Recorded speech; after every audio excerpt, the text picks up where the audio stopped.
ब्रह्म से शिव बाबा पधारे, बोलते ध्वनियों। ब्रह्म से शिव बाबा पधारे, बोलते ध्वनियों। ब्रह्म मुख से मधुर वाणी, बोलते ध्वनियों। ब्रह्म से शिव बाबा पधारे,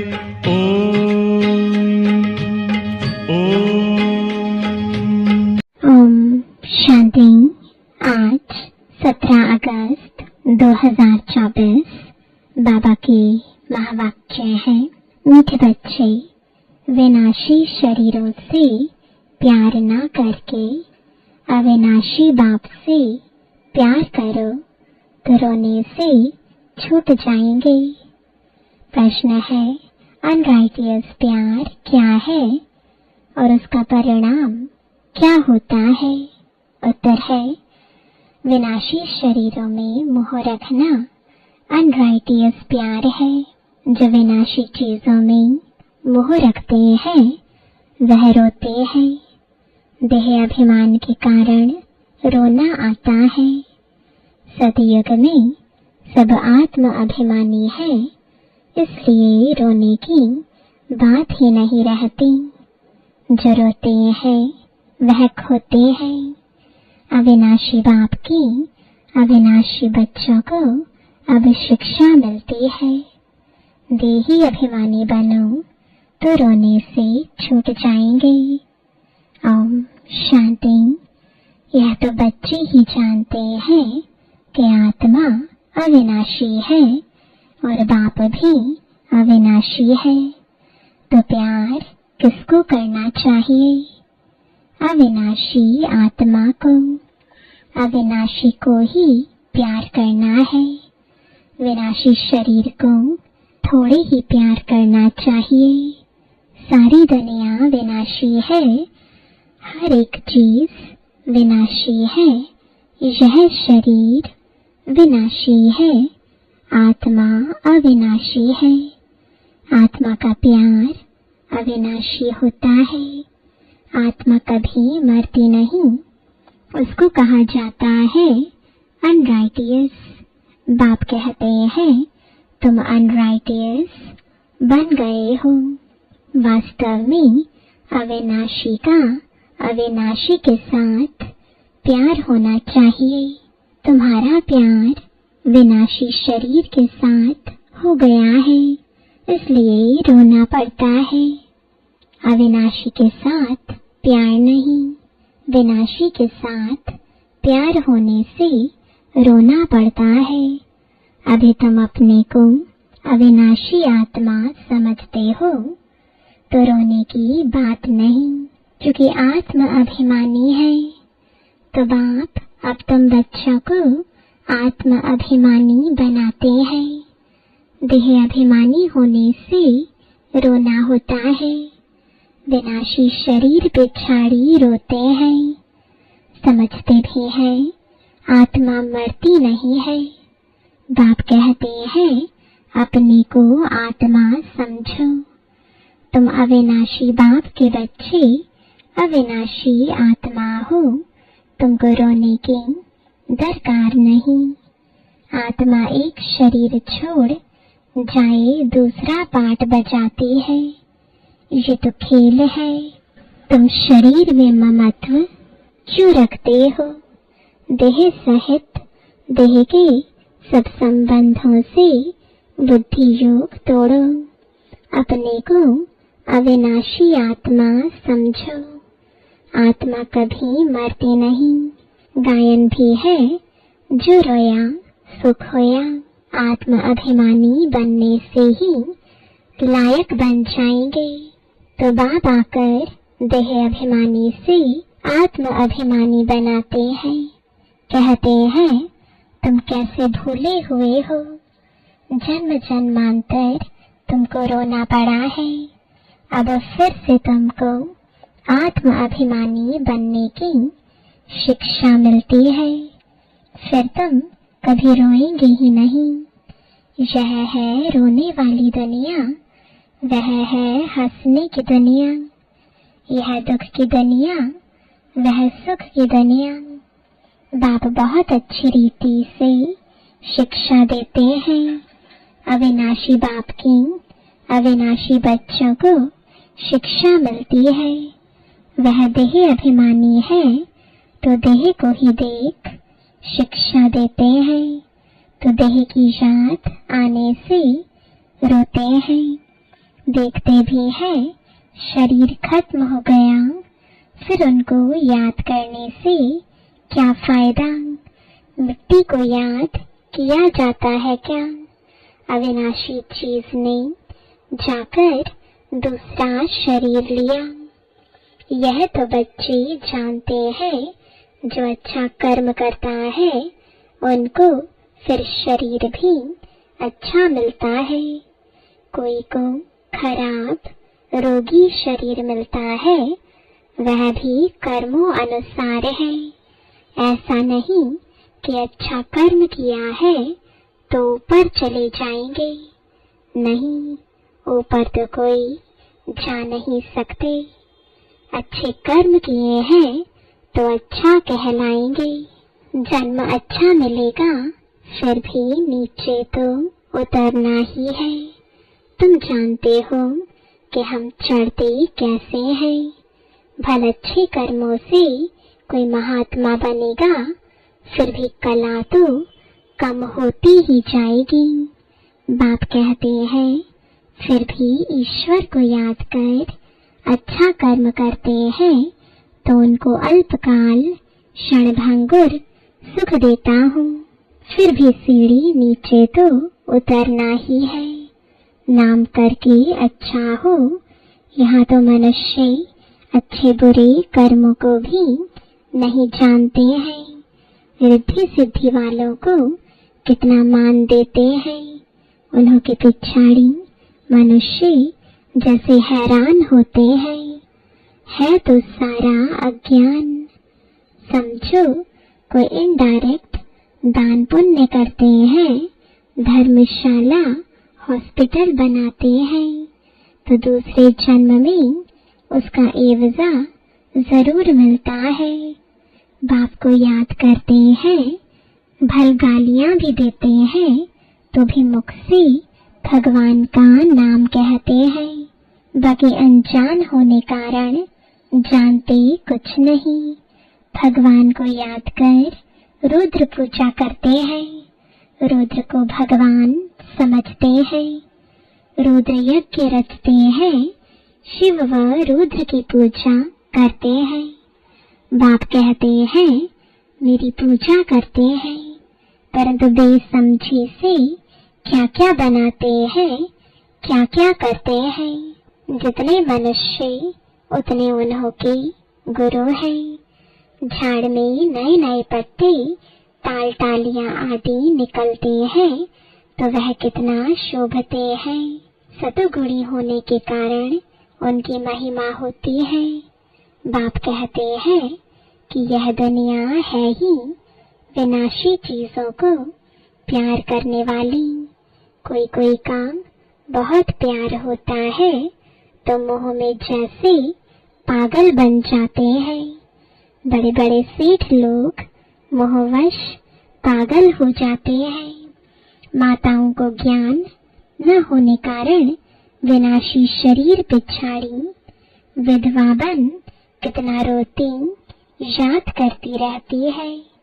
अभी तुम अपने को आत्मा समझ दूसरे को भी आत्मा देखते हो तो जरा भी दुख नहीं होता। पढ़ाई को सोर्स ऑफ इनकम कहा जाता है। पढ़ाई में एम ऑब्जेक्ट भी होती है, परंतु वह है एक जन्म के लिए गवर्नमेंट से पगार मिलता है, पढ़कर धंधा धोरी करते हैं, तब पैसे आदि मिलते हैं। यहाँ तो फिर बात ही नहीं है। तुम अविनाशी ज्ञान रत्नों से झोली कैसे भरते हो? आत्मा समझती है कि बाबा हमको अविनाशी ज्ञान खजाना देते हैं, भगवान पढ़ाते हैं, तो जरूर भगवान भगवती ही बनाएंगे। परंतु वास्तव में इन लक्ष्मी नारायण को भगवान भगवती समझना रॉन्ग है। अभी तुम बच्चे जानते हो, ओहो, जब हम देह अभिमानी हो जाते हैं तो हमारी बुद्धि कितनी डिग्रेड हो जाती है, जैसे जानवर बुद्धि बन जाते हैं। जानवरों की सेवा भी बहुत अच्छी होती है, मनुष्यों की तो कुछ भी नहीं। रेस के घोड़ों आदि की कितनी संभाल होती है, यहाँ के मनुष्यों की देखो क्या हालत है। कुत्ते को कितना प्यार से संभालते हैं, चाटते रहते हैं, साथ में सुलाते भी हैं। देखो दुनिया का क्या हाल हो गया है। वहाँ सतयुग में यह धंधा होता नहीं। तो बाप कहते हैं, बच्चों, तुमको माया रावण ने अनराइटियस बना दिया है। अनराइटियस राज्य है ना, मनुष्य अनराइटियस तो सारी दुनिया भी अनराइटियस हो जाती है। राइटियस और अनराइटियस दुनिया में देखो फर्क कितना है। कलयुग की हालत देखो क्या है। मैं स्वर्ग स्थापन कर रहा हूँ तो माया भी अपना स्वर्ग दिखाती है, टेम्पटेशन देती है। आर्टिफिशियल धन कितना है, समझते हैं हम यहाँ ही स्वर्ग में बैठे हैं। स्वर्ग में थोड़े ही इतने ऊंचे 100 मंजिल के मकान आदि होते हैं। कैसे कैसे मकान सजाते हैं। वहाँ तो डबल स्टोरी के भी मकान नहीं होते। मनुष्य ही बहुत थोड़े होते हैं। इतनी जमीन तुम क्या करेंगे? यहाँ जमीन के पिछाड़ी कितना लड़ते झगड़ते हैं। वहाँ सारी जमीन तुम्हारी रहती है। कितना रात दिन का फर्क है। वह लौकिक बाप, यह पारलौकिक बाप है। पारलौकिक बाप बच्चों को क्या नहीं देते हैं। आधा कल्प तुम भक्ति करते हो। बाप साफ कहते हैं, इनसे मुक्ति नहीं मिलती है, अर्थात मेरे से नहीं मिलते।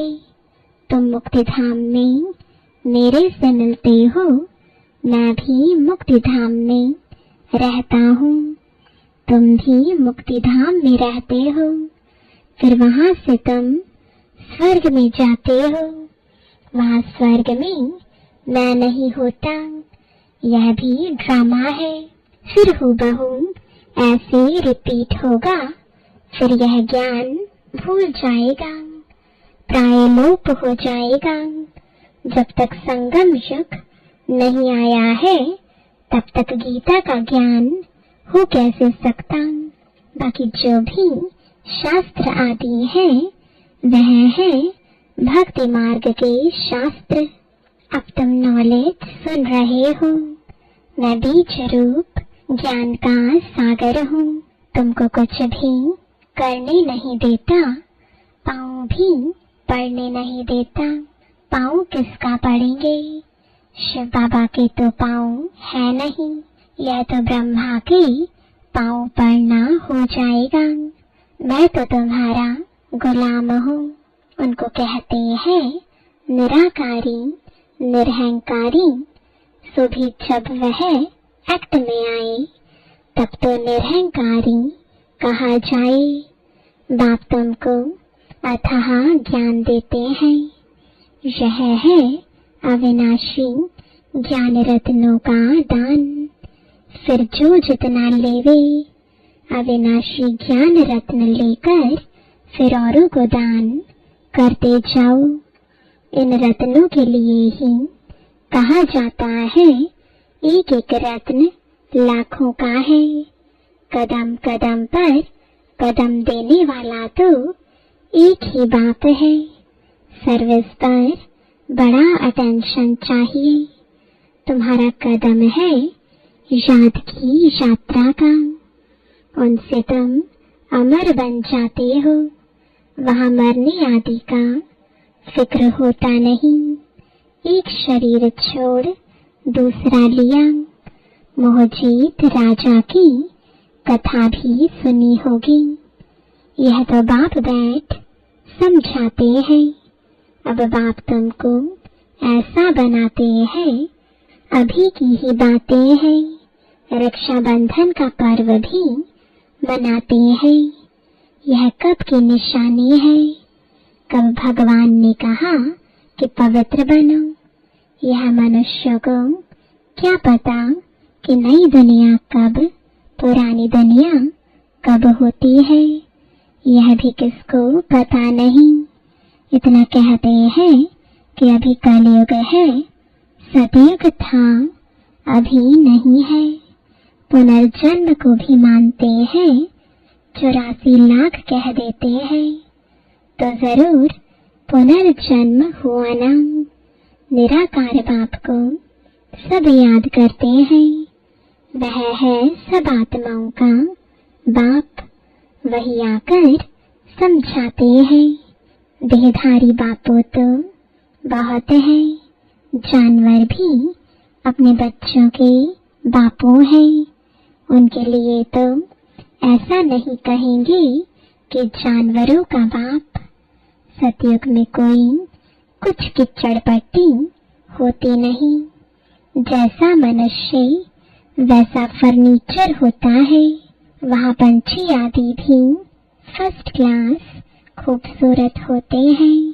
सब अच्छी अच्छी चीजें होंगी। वहाँ फल कितना स्वीट बड़े होते हैं। फिर वह सब कहाँ चला जाता है। स्वीट से निकल कड़वाहट आ जाती है। थर्ड क्लास बनते हैं तो चीजें भी थर्ड क्लास बन जाती हैं। सतयुग है फर्स्ट क्लास तो सब चीजें फर्स्ट क्लास मिलती हैं। कलयुग में है थर्ड क्लास। सब चीजें सतो रजो तमो से पास होती हैं। यहाँ तो कोई मजा नहीं है। आत्मा भी तम प्रधान तो शरीर भी तम प्रधान है। अभी तुम बच्चों को ज्ञान है कहाँ वह कहाँ यह है। रात दिन का फर्क है। बाप तुमको कितना ऊंच बनाते हैं। जितना याद करेंगे हेल्थ वेल्थ दोनों मिल जाएंगे। बाकी क्या चाहिए। दोनों चीजों से एक नहीं होगी तो हैप्पीनेस नहीं होगी। समझो हेल्थ है वेल्थ नहीं तो क्या काम के। गाते भी हैं पैसा है तो लाटकाना घूम कर आओ। बच्चे समझते हैं भारत सोने की चिड़िया था। अभी सोना कहाँ। सोना चांदी तांबा गया। अभी तो कागज ही कागज है। कागज पानी में बह जाए तो पैसे कहाँ से मिले। सोना तो बहुत भारी होता है। वह वहाँ ही पड़ा रहता है। आग भी सोने को जला ना सके। तो यहाँ सब दुख की बातें हैं। वहाँ यह सब बातें होती नहीं। यहाँ इस समय अपार दुख है। बाप आते ही तब है जब अपार दुख है। कल फिर अपार सुख होगा। बाबा तो कल्प कल्प आकर पढ़ाते हैं। यह कोई नई बात थोड़ी ही है, खुशी में रहना चाहिए। खुशी ही खुशी, यह अंत की बात है। अतीन्द्रिय सुख गोप गोपियों से पूछो, पिछाड़ी में तुम बहुत अच्छी रीति समझ जाते हो। रियल शांति किसे कहा जाता है, यह बाप ही बतलाते हैं। तुम बाप से शांति का बरसा लेते हो, उनको सब याद करते हैं। बाप शांति का सागर है। बाप समझाते हैं, मेरे पास आ कौन सकते हैं। फलाना फलाना धर्म फलाने फलाने समय पर आते हैं, स्वर्ग में तो आ ना सके। अभी साधु संत ढेर निकल पड़े हैं, तो उन्हों की महिमा होती है। पवित्र है तो उनकी महिमा जरूर होनी चाहिए। अभी नए उतरे हैं, पुरानों की तो इतनी महिमा हो ना सके। वह तो सुख भोग तमो प्रधान में चले गए हैं। कितने ढेर गुरु किस्म किस्म के निकलते जाते हैं। इस बेहद के झाड़ को कोई जानते नहीं है। बाप समझाते हैं कि भक्ति की सामग्री इतनी है जितना झाड़ फैला होता है। ज्ञान बीज कितना थोड़ा है। भक्ति को आधा कल्प लगता है। यह ज्ञान तो सिर्फ इस एक अंतिम जन्म के लिए है। ज्ञान को प्राप्त कर तुम आधा कल्प के लिए मालिक बन जाते हो। भक्ति बंद हो जाती है, दिन हो जाता है। अभी तुम सदा काल के लिए हर्षित बनते हो। इसको कहा जाता है ईश्वर की अविनाशी लॉटरी। उसके लिए पुरुषार्थ करना पड़ता है। ईश्वरीय लॉटरी और आसुरी लॉटरी में कितना फर्क होता है। अच्छा, मीठे मीठे सिकिलते बच्चों प्रति माता पिता बाप दादा का याद प्यार और गुड मॉर्निंग। रूहानी बाप की रूहानी बच्चों को नमस्ते। रूहानी बच्चों की रूहानी बाप दादा को गुड मॉर्निंग और नमस्ते। धारणा के लिए मुख्य सार है, पहला, तुम्हारी याद के हर कदमों में पदम है। इससे ही अमर पद प्राप्त करना है। अविनाशी ज्ञान रत्न जो बाप से मिलते हैं उनका दान करना है। दूसरा, आत्म अभिमानी बन अपार खुशी का अनुभव करना है। शरीरों से मोह निकाल सदा हर्षित रहना है। मोह जीत बनना है। वरदान है हर घड़ी को अंतिम घड़ी समझ सदा रूहानी मौज में रहने वाली विशेष आत्मा भव। संगम युग रूहानी मौजों में रहने का युग है।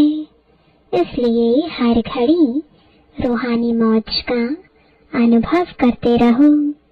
कभी किसी भी परिस्थिति या परीक्षा में मूंझना नहीं, क्योंकि यह समय अकाले मृत्यु का है।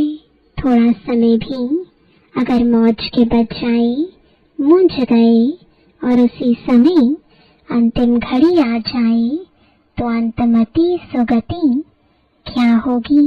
इसलिए एवर रेडी का पाठ पढ़ाया जाता है। एक सेकंड भी धोखा देने वाला हो सकता है। इसलिए स्वयं को विशेष आत्मा समझकर हर संकल्प, बोल और कर्म करो और सदा रूहानी मौज में रहो। स्लोगन है, अचल बनना है तो व्यर्थ और अशुभ को समाप्त करो। ओम शांति।